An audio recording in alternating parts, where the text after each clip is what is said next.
আসসালামু আলাইকুম। SSC 26 biology সিকিউতে ভাইয়া কিভাবে এ প্লাস তুলবে সেটা নিয়ে আজকে ভিডিওতে মূলত কথা বলবো।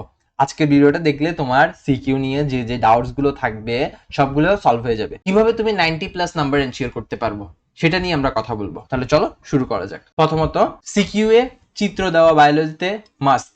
এটা বলতে পারো তুমি, এটা ফরজ। তুমি যদি ভালো নাম্বার পেতে চাও তাহলে এটা হচ্ছে ফরজ। যেইটার মধ্যে জিজ্ঞেস করছে যে চিত্রের বিবরণ দাও সেটাতে তো অবশ্যই দিবা। যেটাতে জিজ্ঞেস করে নাই, জাস্ট তোমাকে গঠন লিখতে বলছে বা জানতে চাইছে, তুমি সেটাতেও চিত্র দিবা। মানে যেখানে চিত্র ঢুকানো যায় তুমি চেপে চুপে চিত্র ঢুকাই দিবা। কথা বুঝে গেছে? তো তথ্যগুলো গুছিয়ে লেখার চেষ্টা করবা। তুমি যে ইনফরমেশন দিবা সেগুলো হচ্ছে পয়েন্ট আকারে বা প্যারা আকারে পয়েন্ট করে দিলে বেশ সুন্দর হয়। পয়েন্ট আকারে সুন্দর মতো গুছিয়ে লিখবা, মানে তোমার উপস্থাপন শৈলীটা যাতে সুন্দর হয়, টিচার যাতে দেখলে পছন্দ হয়। খাতাটা একটু পরিপাটি রাখবা, বেশি লেখার দরকার নেই। বাইরেতে অনেকে বানায় বানায় লেখার চেষ্টা করে, ভাই একটু পরে এটা নিয়ে কথা বলবো। বেশি লেখার দরকার নেই, তুমি হচ্ছে যে পয়েন্ট আকারে করে লিখবা, সুন্দর করে গুছাবা, গুছিয়ে তথ্যটা উপস্থাপন করবা। এবং হচ্ছে চিত্র আঁকার চেষ্টা করবা। চিত্র আঁকার সাথে সাথে শুধু তো চিত্র আঁকা না, চিত্র আঁকার সাথে সাথে তোমাকে আইডেন্টিফাই করতে হবে। ধরো তুমি মাইটোকন্ড্রিয়া চিত্র এঁকে ফেললা, এখন এই মাইটোকন্ড্রিয়া চিত্রের মধ্যে তোমাকে আইডেন্টিফাই করতে হবে যে কোনগুলো ক্রিস্টি, কোনগুলো হচ্ছে যে ম্যাট্রিক্স কোথায়, এখানে এখানের মধ্যে এটিপি এটিপি সিনথেসিস কোথায় আছে, এখানের মধ্যে ম্যাট্রিক্স কোথায় আছে, অন্তঃঝিল্লি কোনটা, বহির্ঝিল্লি কোনটা, হ্যাঁ ভেতরের অংশ কোনটা, তারপর হচ্ছে ম্যাট্রিক্স এর কথা তো বললাম। তারপর হচ্ছে যে এই যে ভাঁজগুলোকে ক্রিস্টি বলে, এই টাইপের জিনিসপাতিগুলো তোমাকে চিহ্নিত সহকারে চিত্রগুলো শিখতে হবে। কথা বুঝে গেছে? বেশি চিত্র নাই, তোমাদের গুরুত্বপূর্ণ যে চিত্রগুলো আছে সেই চিত্রগুলো শিখলেই তোমাদের মোর দেন এনাফ। তারপরে যে জিনিসটা করতে হবে ভাইয়া, কোশ্চেন অ্যানালাইসিস করবা। কোশ্চেন অ্যানালাইসিস মানে কোশ্চেন পাওয়ার সাথে সাথে কোন সিকিউরিটা তোমার জন্য সহজ আছে। ধরো তুমি হচ্ছে যে মাইটোকন্ড্রিয়া চিত্র এগুলো সবগুলো শিখে গেছো, যে মাইটোকন্ড্রিয়া চিত্র কিভাবে আঁকতে হবে। ধরো তুমি মাইটোকন্ড্রিয়ার যদি সৃজনশীলটা পাও, মাইটোকন্ড্রিয়া কিন্তু খুবই হট টপিক, তাই না? অনেক পরীক্ষা দেখবে চলে আসছে। তো মাইটোকন্ড্রিয়া সৃজনশীলটা তুমি সুন্দর মতো, যেহেতু এটা শিখে গেছো, এটা সুন্দর মতো এঁকে দেওয়ার চেষ্টা করবা। এবং হচ্ছে যে সুন্দর মতো এঁকে দিতে পারলে তুমি কিন্তু সুন্দর, মানে কি আবার যে বইয়ের মতো হতে হবে এমন কিন্তু না ভাইয়া। মানে জাস্ট তোমার চিত্রটা দেখে বোঝা যায় যে তুমি মাইটোকন্ড্রিয়া আঁকছো, এমন যাতে না হয় যে আবার তুমি নৌকা এঁকে দিয়ে চলে আসছো, তাই না? তাহলে হচ্ছে যে জিনিসপাতিগুলো একটু বুঝে শুনে হচ্ছে যে সুন্দরভাবে লিখবা।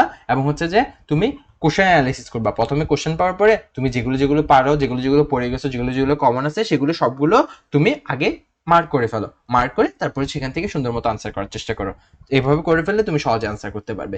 তারপরে যে জিনিসটা খেয়াল রাখতে হবে, যথেষ্ট ব্যাখ্যা দিতে হবে।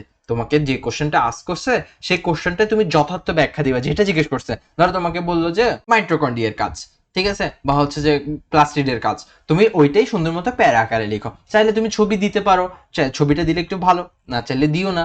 এবং হচ্ছে ভুলভাল লিখিও না। অনেকে দেখা যায় যে বায়োলজি তো বাংলার মতো সাহিত্য কবিতা এগুলো জুড়ে দেয় আর কি। হ্যাঁ, এটা হইতে পারে, এটা হয়, যা ইচ্ছা তা লিখতেছে। কিন্তু তোমাকে খেয়াল রাখতে হবে এটা হচ্ছে বায়োলজি। বায়োলজি একটা সায়েন্সের সাবজেক্ট, এবং বায়োলজি যেহেতু সায়েন্সের সাবজেক্ট, তুমি এখানে হজবড় ল লিখলে হবে না। কথা বুঝে গেছে ভাইয়া? এটা সাহিত্য না, এখানে যে কোনো কিছু হইতে পারে না। কথা বুঝে গেছে? এখানে যা হবে তার প্রমাণ আছে, ঠিক আছে? এখানে পাতাগুলো কিশালয়ের মতো কথা বলবে না। এখানে পাতাগুলো তোমার কি করবে? ফটোসিনথেসিস করবে। কথা বুঝে গেছে? তাহলে এই জিনিসপাতিগুলো খেয়াল রাখতে হবে এবং ভুলভাল লিখবা না।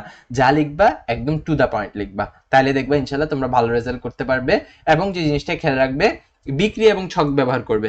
তোমাদের বইয়ে গ্লুকোজের যে বিক্রিয়াটা আছে, হ্যাঁ, মানে হচ্ছে যে এটিপি থেকে এডিপি যেভাবে হয় এই বিক্রিয়াগুলো, তারপর হচ্ছে যে গ্লুকোজ কিভাবে ভেঙে গ্লুকোজ কিভাবে সৃষ্টি হয়, হ্যাঁ, একটু ভালোভাবে শিখবা। গ্লাইকোলাইসিস, ক্রেবস চক্র, এই টাইপসের জিনিসপাতি যেগুলো আছে সেগুলো ছকগুলো একটু ভালোভাবে শিখবা।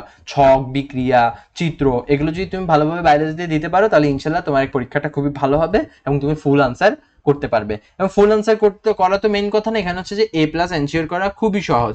কেন? কারণ তুমি ফুল আনসারটা ভালোভাবে করে দিয়ে আসছো। কিভাবে? সায়েন্স ব্যাক্ট কথাবার্তা বলে, ব্যাখ্যা কথাতে না আবার, ঠিক আছে? তুমি অযথা কিছু লিখবে না। তুমি বিক্রিয়া, ছক, চিত্র, এই টেক্সচার গুলো দিয়ে সাইন্টিফিক ভাবে ব্যাখ্যা করে সুন্দর মতো পয়েন্ট আকারে উপস্থাপন করবে। ইনশাল্লাহ তোমার বায়োলজি পরীক্ষা ভালো যাবে। বায়োলজি পরীক্ষা তো তোমার সব শেষ পরীক্ষা, তাই না? ভালোভাবে পরীক্ষাটা দিও। আবার এক্সাইটিং এর মারে হচ্ছে পরীক্ষাটা খারাপ করে ফেলিও না। ইনশাল্লাহ তোমার পরীক্ষাটা ভালো যাবে। তোমরা যাতে এই পরীক্ষাটা দিয়ে সুন্দর মতো তোমাদের এসএসসি জার্নিটা শেষ করতে পারো। তোমরা সবাই যাতে ইনশাল্লাহ ভালো একটা সুন্দর রেজাল্ট করো। আল্লাহ হাফেজ।